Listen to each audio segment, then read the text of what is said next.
Let's go. Let's bring on your last comic, Nick Hahn, everybody.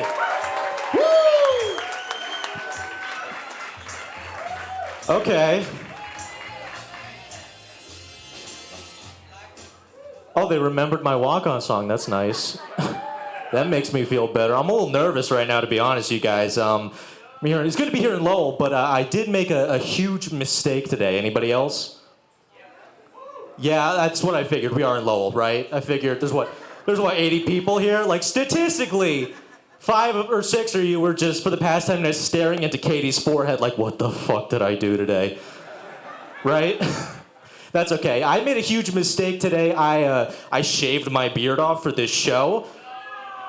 Right? Yeah. It's not good. I read this fucking article that said, oh, a comedian should be clean-shaven. They'll be better received. Right? Because the article said that comics with beards look like they're hiding something. Right? I was like, I'm going to Lowell. What the fuck am I doing? I shaved it off. I looked in the mirror. I said, who the fuck do you think you're fooling? God damn it. But it is good to be here in Lowell. This is a spooky... Okay, yeah, settle down. You guys need to earn it. This is a spooky town.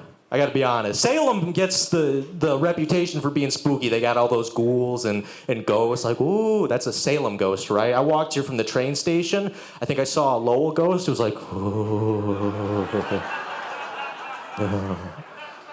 Yeah, Katie was talking about people on bikes. I think that's just... there's people on bikes here and they just have all of their possessions strapped to their bike. And that's fun too, right? Never had a ghost ask me for $1. That was fun. Ugh. It is good to be here in Lowell. I do a lot of shows in Boston and Cambridge specifically. We got those uppity homeless. You know what I mean? Yeah, they're like feeding off the energy of like Harvard and MIT. They're entitled homeless, and I don't like that.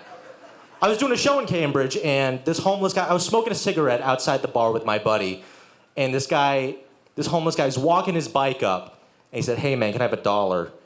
I said, no, but you can have a cigarette. So we give him a cigarette. And he looks down and he says, do you have any other brands? I'm like, dude, do you have any other property that's not a bike with no tires on it? Spirits? Nah, this was a Marlboro Red motherfucker.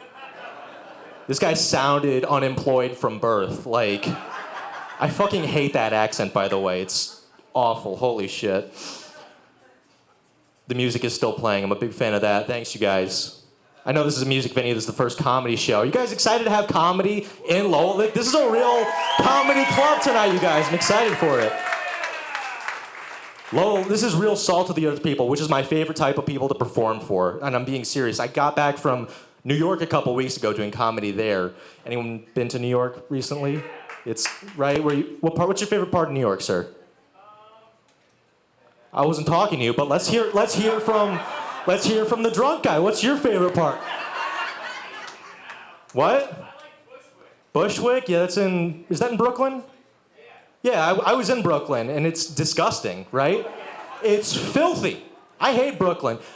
I did an Airbnb there, and the host was super nice. He let me in. He's like, if you need anything, let me know. And he actually left for me. It was on my bed pillow in the bedroom. He left a single press-on fingernail on my pillow. I didn't need that. And New York's a lot better. It used to be much worse, like in the 70s and 80s. My dad lived there in the Bronx when it was literally on fire. And he tried to give me some advice when I get back. He's like, Nick, when you get back from New York, you should actually boil your clothes and kill yourself. Why is that so funny? Huh, Mr. Drunkie? Do you love your father? I love my father. Good. I love my dad. My dad tucks me into bed every single night. And I say, I love you, Dad. And he says, you should kill yourself. Mwah, good night.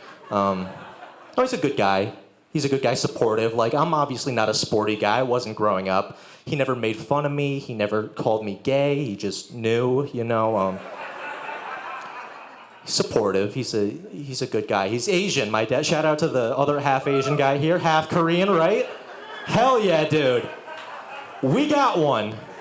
I'm not alone. This feels good. My dad, he's Korean, but he's from Japan, so he's racist. You know, that's how he does. He's a good guy. He's got a good soul, but he is racist. Like in high school, my girlfriend was Indian, and now she's Puerto Rican. She got the surgery, and yeah, he wasn't a big fan of that. But what can you do? He's not one to talk though. He's got fucking horrible taste in women. Like, your dad's the white one, right? Yeah, congrats. Wow, that opens up a lot of doors for you, right? My mom's Massachusetts, Boston Irish chick. She's fucking insane. We got insane white chicks here tonight? I am scared and hard. Awesome, cool. And I am Korean. I'm being serious. I am hard right now, so.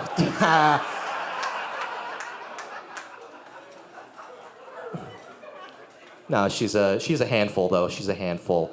Let me put it to you this way. The reason my white mother is not a diagnosed schizophrenic is the same reason that I've never had COVID. It's because I've never been tested for it, you know? I've slipped under the radar. That joke always does well in Lowell. That's great. Nice. I get my taste in insane women from my father, and I get my unrelenting mental illness and love of cats from my mother. We have cat people here tonight? Yeah? Where'd you get your cat, miss?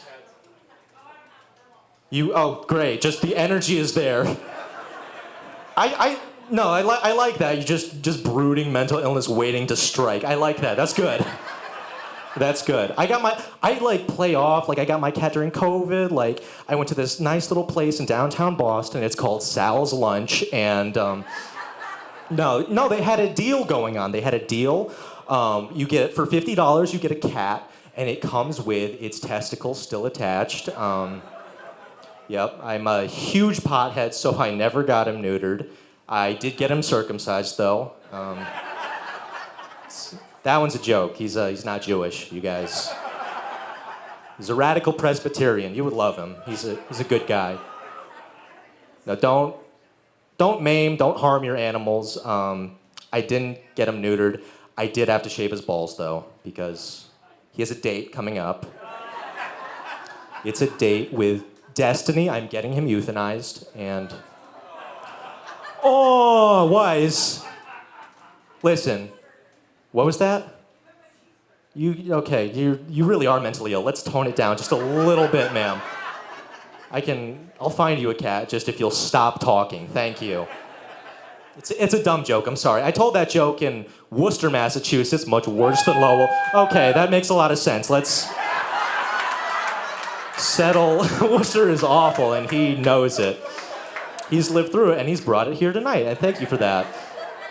I told that joke in Worcester, and the cat joke, this girl comes up to me after the show, and she was like, hey, and because she was drunk, because she's in Worcester, right? Right? The drunk guy gets it. She says, hey, I just want to know, like, do you ever fuck in front of your cat? And I'm like, what? And she's like, yeah. Do you ever fuck in front of your cat? And I'm like, I don't fuck. What are you talking about? Dude, the litter box is in my room. What are you I live in Boston. I have 4 roommates. I don't know any of their names. This cat is almost dead. It's fine. Oh, fuck, dude. I don't have a cat. I do have a horse, though. Anyone have a horse? Did the cat lady cheer for the horses? Who was that? Okay, good. I don't trust you with anything larger than like a Shih Tzu in the first place, so good. I'm sponsoring this horse. It's in a farm upstate, or so I've been told. She's a senior horse. She's 22 years old. She's blind. She's also trans. I don't know why that's funny. Trying to be inclusive without being... All right. I don't know why that's funny. She's, apparently... I was confused at first, too. Apparently, they asked her, so, like, do you identify as a male horse? And she said, nay.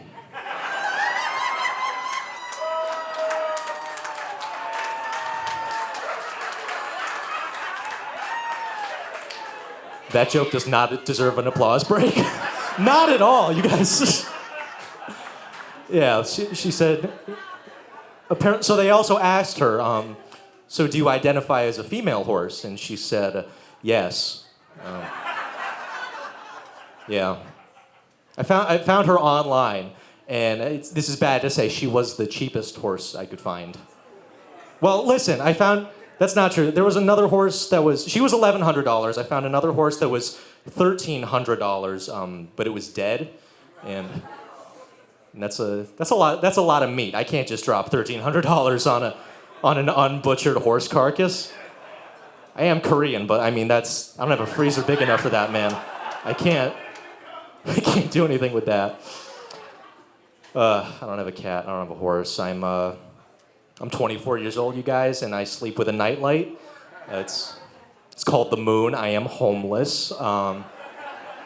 That's what I do. I'm transient in Boston. I love TJ Maxx because I spend most of my day in TJ Maxx. That's true. Because I love just spending time in whatever public place looks like the inside of somebody else's home. That's just me. Drunk guy, do you like TJ Maxx?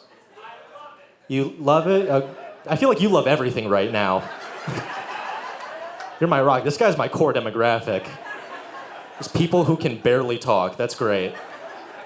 This guy's my core demographic. Just kidding, you guys. My core demographic is people doing sit-ups. Okay, good. Okay, you guys, Pat, that's a bad joke. You guys we're 50-50 with the bad jokes, but okay. That's fine. Here's the thing with TJ Maxx, though. I go to TJ Maxx a lot. I hate the fucking marketing because it's deceptive.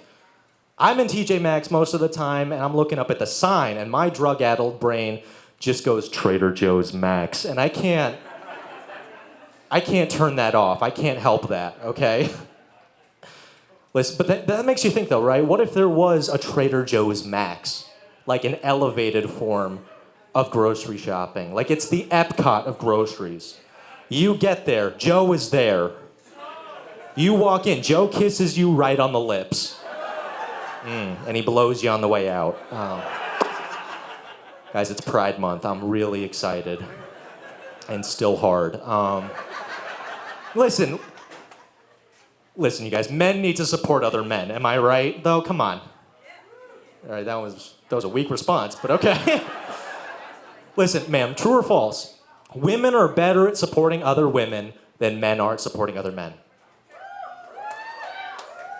It's true. Listen, do you ever go to parties? You ever get in a compliment circle with your girls? No, you just smoke fentanyl by yourself on whatever street corners popping off in Lowell? Okay, fine. Listen, I go to some parties, I see the compliment circle, I'm impressed. Because it's just women getting drunk and binging all their self-esteem at once. It's efficient. And I wish men had that. Listen, dude. Because I'm lucky, I have some good friends, and even if the intent is there to support, the execution is always fucking sloppy. Like, it's true. Like, that's just a Northeastern thing that I've noticed. Like, I have some old school Boston friends, and like one of my friends, he has the fucking accent, and just out of nowhere in conversation one day, he was like, by the way, Nick, I just want to say one thing. You're really handsome. Why are you... Shut up. He said, you're really handsome. And I said, thanks, man. And he said, yeah, now you say something. And that's all my time. You guys have been great. I hope you enjoyed the show.